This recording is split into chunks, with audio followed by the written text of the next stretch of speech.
Our dear listeners, friends, and thank you for watching us. Thank you for listening. Thank you for subscribing to our YouTube channel. Today, we want to share with you something very important in the business management and project management and project development, and that is the needs assessment and the problem analysis and objective settings. These three things, they're very important. Maybe our agenda today will be to understand the importance of problem analysis in the project design, explain the approaches to the problem analysis, understand how to use the problem analysis tool in project planning management, and develop a problem tree, and also maybe, if time allows, looking at the objective tree. So that is our main agenda today. Beginning with the problem analysis is a process of identifying the dilemma at hand and how possible it can be addressed. So the needs assessment streamlines the process of problem analysis. And maybe when we may talk about the needs are defined as the discrepancies between what is, maybe you can call it the current situation, and what it should be, the ideal or the desirable situation. And in this case, the needs are identified through the needs assessment exercise. So we want to go through this and see how important is it before you start any project. How important is it for you to carry out this needs assessment?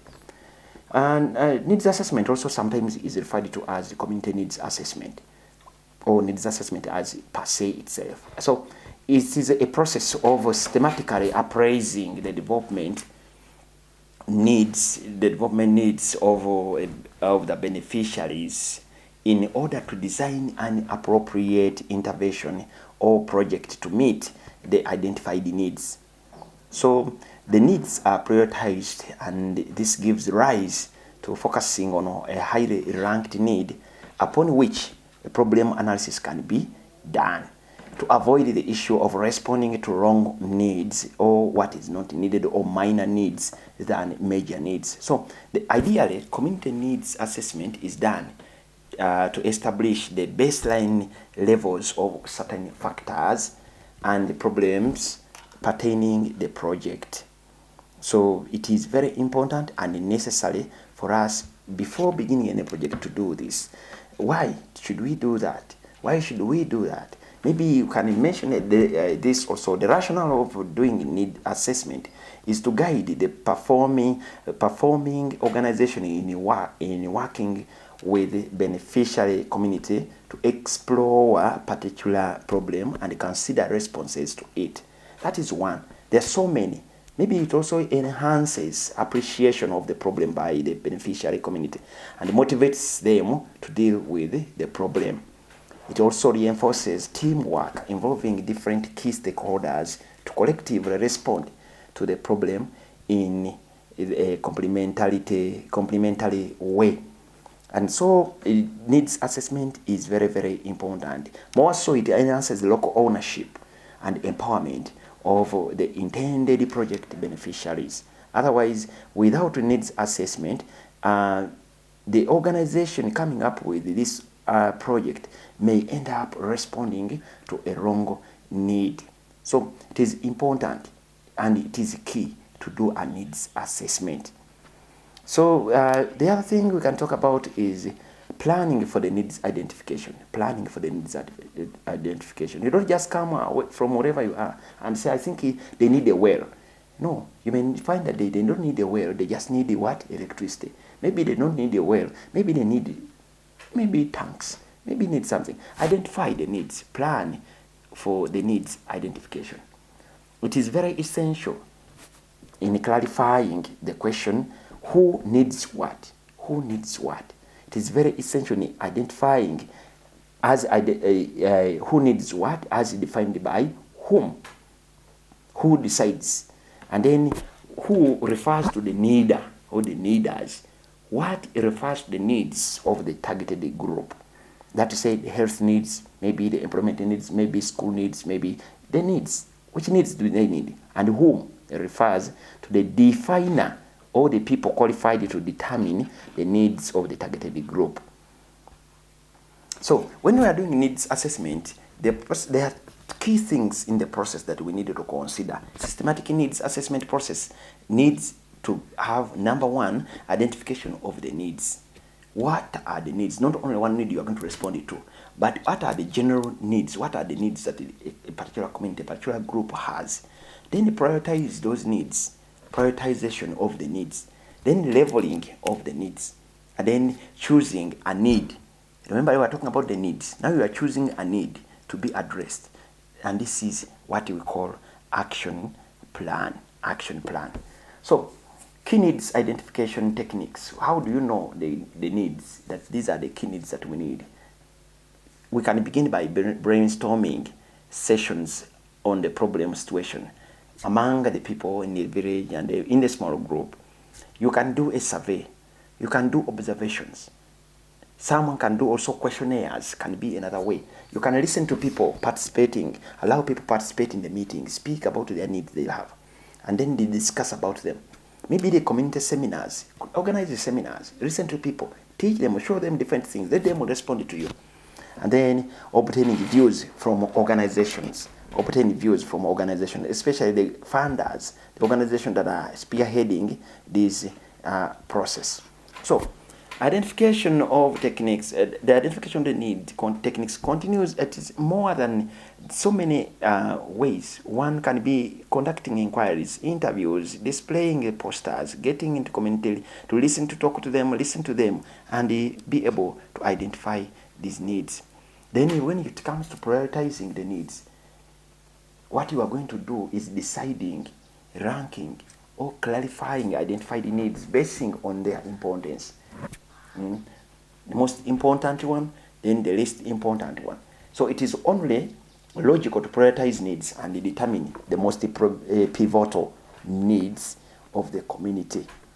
So the different models can be used to prioritize these needs, and commonly the pair-wise ranking can work. Maybe cost-benefit analysis can work. Maybe you can use any criterion that can be developed on the pass-fail basis. So when you finish identify, then what you are going to do is leveling of needs. And this is about reaching a consensus on the importance, the criticality, the seriousness, and the sovereignty of the needs assessed by the stakeholders. You're going to look at it. How important are they? How critical are they? How serious are they? How sovereign are they? These are these needs. And then the need that can generate the greatest number of benefits for the greatest majority and the common good becomes the guiding principle, being the ruling principle on which we follow. So what are the importance of leveling the needs? Of course, communities and donor agencies and government organizations perceive the needs of the targeted group in different ways. Not all of them understand them the same way.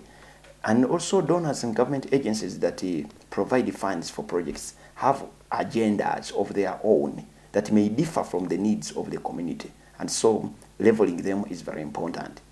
And so maybe you can note that also leveling of the needs is essential to promote legitimacy and ownership for the project in the community. Otherwise, if you are answering to a less needed item or project, then the members of the community may not pay attention much to it.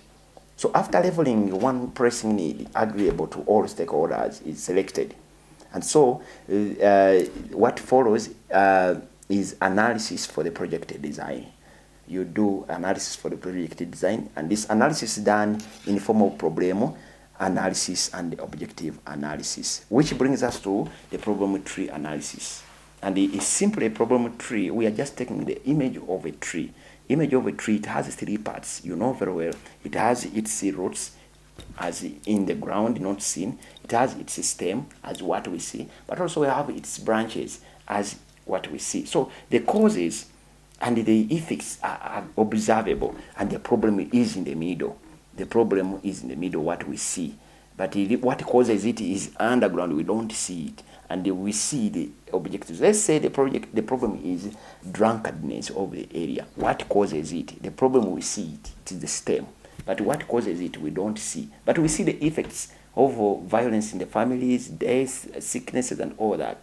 So we can use also the SWOT analysis to get this done, to get this analyzed. So that is what we call the problem tree analysis. You see the problem in the area, water shortage. What is its causes? Maybe no rainfall. What caused the rainfall? Poor kind of rainfall and all that, cutting the trees. What are the effects we see? Sunshine and all that. Then you know that is the image of a tree that we are using. The other way of also doing a problem tree analysis is by using different approaches, and three of the approaches we may mention, we may look at, is one, doctor-patient method, where a doctor comes into touch with a patient elaborates, a doctor listens, and after a doctor listening, a doctor prescribes the medicine to the patient, and so that medicine we consider as a solution. Listen to the people who are affected by the problem, then respond to the problem with a solution. But also there is one what we call expert method, where the expert just depends maybe on what he has read, what he knows, and comes and explain and do what he believes that that's the problem, and that's how it should be responded to without involving other people. So that is an expert who comes just to answer the problem people have. But also we have what we call participatory diagnosis, where we actively involve with the community members and the one assessing the problem. That is, it becomes a facilitator. But also you should note this, that all these three, none of them we can say that it is perfect or it's better than the other. All of them, they are good and they all work. But it is a choice of someone who is carrying out this to choose. But also the three can be used together at a different level and give us a good result. So the importance of a problem tree analysis. Why do we analyze a problem in the form of a tree like this? It helps primarily the stakeholders to identify the causes and the effects of the problem they face. But also it helps to structure or to analyze the problem and the relationship between them, different problems and the relationship between them. But also it helps to develop a shared perception of the problem, because we're analyzing it together, we are dealing with it together, and we be able to get to the roots of it together. So it helps to develop options for the problem to concentrate on. You have several problems, you have analyzed, you have selected, and then you'll be able to attend to that. It helps to find solutions by mapping out the anatomy, makeup of the problem. You know the whole makeup of the problem, and then to determine whether there may be new problems or needs or created or selected solutions. So in steps, in drawing a problem tree, we do have steps. One is identifying and list the primary stakeholders, the community members. Then identify their needs or the need. And then identify the major problem. Then identify the cause and the effect. As we said, the cause is the root, the effect is the branches, and the stem is the problem we can observe, the challenge that we can observe. Checking the logic linkage, how these are connected.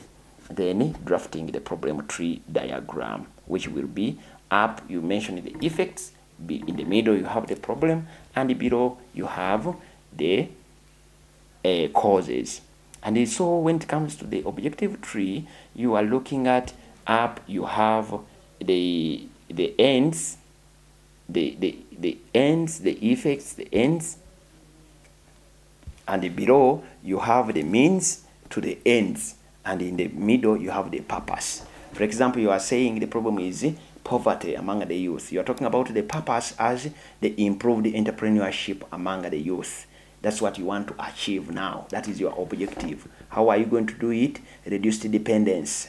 Then you improve on self-esteem among the youth. Then reduce the exploitation among the youth. Those are the ends. How are you going to do it? And below, you have the increased access to the youth support programs. You create the increased investment culture and increase the knowledge in the skills development. That is the objective tree. Responding to the problem tree, which has the effects, the problem has poor entrepreneurship among the youth and maybe in your own area. Its effect as being increased the dependence, reduce the self-esteem among the youth, and increase the exploitation, and being the causes of limited access to the youth programs, poor investment culture, and the poor knowledge in the skills development. So with that, you have the two trees, that the objective tree and the problem tree. So checking the logic of the tree, you review the structure to ensure that related streams of cause and effect are close to each other on the problem diagram. What leads to what? Do the identified causes lead to the problem? And so if that is true, you set the objectives. As I've said, your objectives, they are fine statements. They're just statements that show what is to be achieved by a project. Fine statements. And these objectives, we can say, they refer to the intermediate changes desired among the focused population and comprehensively describe the intended outcomes of the intervention. So the objectives need to be achievable, measurable with the scope and of the scope of the project, and must come out of the problem. You can call them in short SMART. Smart objectives being systematic, measurable, achievable, realistic, and time bound. That is what we call the SMART objective. So when you do that, you are finished to come up with the objective and the objective tree. What follows? You are good to continue to move the objective. This when you are doing the program, you have come up with all that, then the objective tree is going to help you to work on the problem tree to implement the project that you have been answering, the problem that you have been answering. After rewarding the negative statements, you should then check the following on the objective tree. Are the links between each statement logical and reasonable? When you are doing the objective tree, are the statements clear or ambiguous? Will the achievement of one help support the attainment of the other? That is above in the hierarchy. And some other questions that you keep asking yourself as you are answering to this project problem tree. So the purpose of the objective tree is to identify the possible alternative options, assess their alternative options, feasibility, and agree upon one strategy for action. So recognize the fact that there is always more than one way to solve the development problems. It's not only the only way or the one way, but there are always more ways. So that's all. With that, we can see that the needs assessment, the problem analysis, and the objective setting are very important if we are to come up with a good project that is answering the need of the people we are serving.